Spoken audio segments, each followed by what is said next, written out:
Episode number 811. Complaining is not an Olympic event. You're listening to the official BNI podcast with BNI founder and Chief Visionary Officer, Dr. Ivan Misner. Stay tuned for networking and referral marketing tips from the man who's been called the father of modern networking, along with suggestions and insights into getting the most from your membership in the world's largest networking organization, BNI. Hello, everybody, and welcome back to the official BNI podcast. I'm Priscilla Rice, and I'm coming to you from Live Oak Recording Studio in Berkeley, California, and I'm joined on the phone today by the founder and the Chief Visionary Officer of BNI, Dr. Ivan Misner. Hello, Ivan. How are you, and where are you? I am home in Austin, Texas today, and I have a friend, a guest here at my house. Dana Coyle. Dana is my personal assistant. Anyone who has communicated with me probably has also communicated with Dana. Everybody needs a Dana. She's amazing, and I'm going to have her say hi.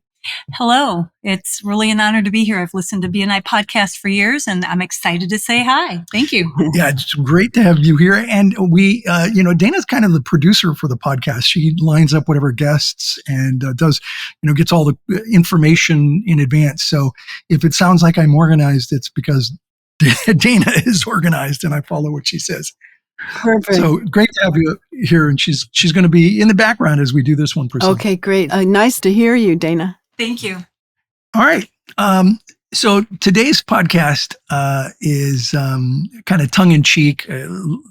I hope you find it humorous. Complaining is not an Olympic event. And when I'm done, Priscilla, if you've got some thoughts, I'd love to hear them. For those of you listening to the podcast, have you ever noticed that some people seem to treat complaining like it's an Olympic event? They train for it. They strategize. They even have special equipment like a well-worn soapbox. But let me tell you, complaining is not an Olympic event. I think it's time that we all start training for something more productive. Imagine if complaining were an actual Olympic event.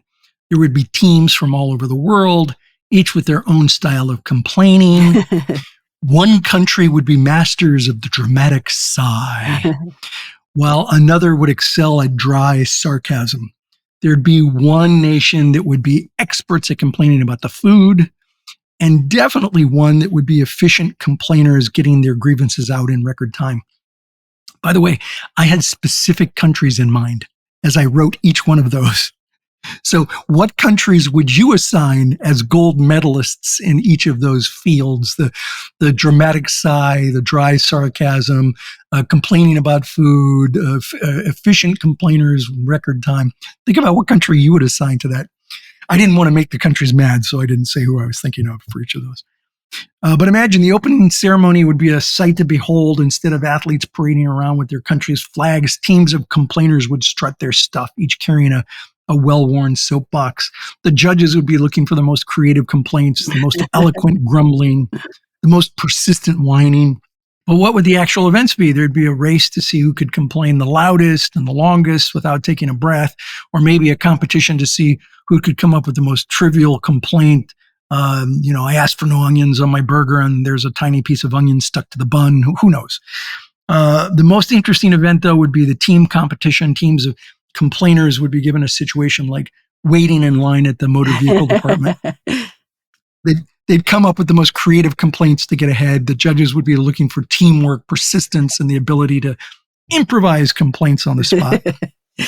But let's be real. Complaining is not a productive use of our time or our energy. It's a negative habit that can bring down our mood and the mood of those around us. It's much more beneficial to focus on solutions to our problems rather than just complaining about them. And I've seen this in BNI groups where, somebody just starts on this rant of complaining and they complain and they complain and they complain. And it rubs off on other people. And it's really important to, in a BNI group to nip that in the bud. When you have somebody that is complaining constantly, to have a conversation with them, having a positive and supportive attitude is an important element of a successful BNI group.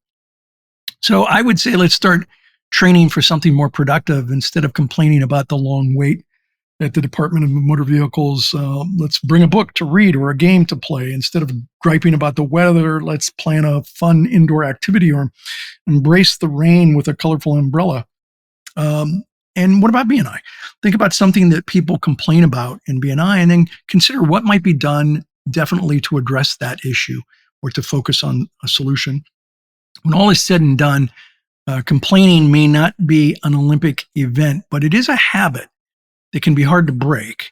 And I would ask members to strive to be more positive and to focus on solutions rather than just grumbling about problems. And who knows, maybe one day we'll have a new Olympic event called positive problem solving. I'd like that event. What are your thoughts, That's Priscilla? great, Ivan. I really appreciate it.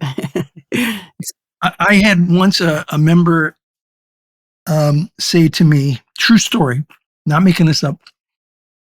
She said, we have a guy in our chapter and he is just a fun sucker. Uh-huh. He sucks the fun right out of a room. When he comes in, he just takes all the fun out of the room. And she actually said, the best thing he could do for our chapter is call in sick. Because if he's not there, we have a great meeting. Oh. And I told her, I said, you got to sit down and have a conversation with him about that. And what's really interesting is that if you say to somebody, hey, it's okay if you step down, you don't seem very happy. It's okay if you step down and maybe, different group of people or you're in a different place, feel free to, come back in, but you're not enjoying this and we're not enjoying the process either because you just don't seem very happy and it shows. And when you open the door like that, it's surprising how many people will walk out on their own, which is funny because they will die on the hill fighting if they're kicked out. Uh-huh. But they'll walk out if you open the door for them. And you want to do that with the complainers. It's not an Olympic event. Yeah, I mean, I've been in BNI now for a very long time, and I've had a lot of different experiences with different groups in the same chapter, right? Because it's morphed, right, over the years. And the chapter we have right now is nobody complains. They're just really nicely homogeneous and pretty happy people, and they appreciate each other and all that. But I've had other chapter configurations where it was really like hard to be on the membership committee. Let's just say that, because you have to solve these problems, and they come up with a lot of them. So I identify with that. Isn't it interesting? The makeup of a chapter can just make all the difference in the world. Yeah, no kidding. And that's where the leadership becomes really important, the membership committee or the leadership team, where you get the right people in the group and you have conversations with the challenging people about working on their attitude. And I've seen people turn it around, but more often than not, I've seen chapters successfully open the door and allow people to leave. Now, and by the way, when you say to them, hey, different group of people, or maybe it's a different time for you, feel free to, consider coming back in.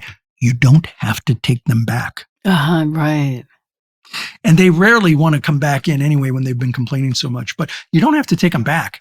But if you open the door, it's amazing how many people will say, yeah, fair enough. Yeah, I think by phrasing it that you don't seem very happy, that's better. That's, not like taking fault with them. Yeah, it works. It really, really works. I was going to tell you a story, but I can't tell the story because that chapter is still very active. They'll recognize themselves. But yeah, if you make it gentle about it's okay to step down, it's amazing how often they'll do it. Good to know. That's it for today, Priscilla. Okay, great. I think that was a good one. Well, thank you so much for the great information. This podcast is sponsored by MeisnerAudioPrograms.com. These audio programs will provide you with the tools and the inspiration to powerfully enhance your BNI experience. So check out the great material available to you at MeisnerAudioPrograms.com and then use the promo code IVAN50 for 50% off of everything. All of the proceeds are going to the BNI Foundation. Thank you so much for listening. This is Priscilla Rice, and we look forward to having you join us again next week for another exciting episode of the official BNI podcast.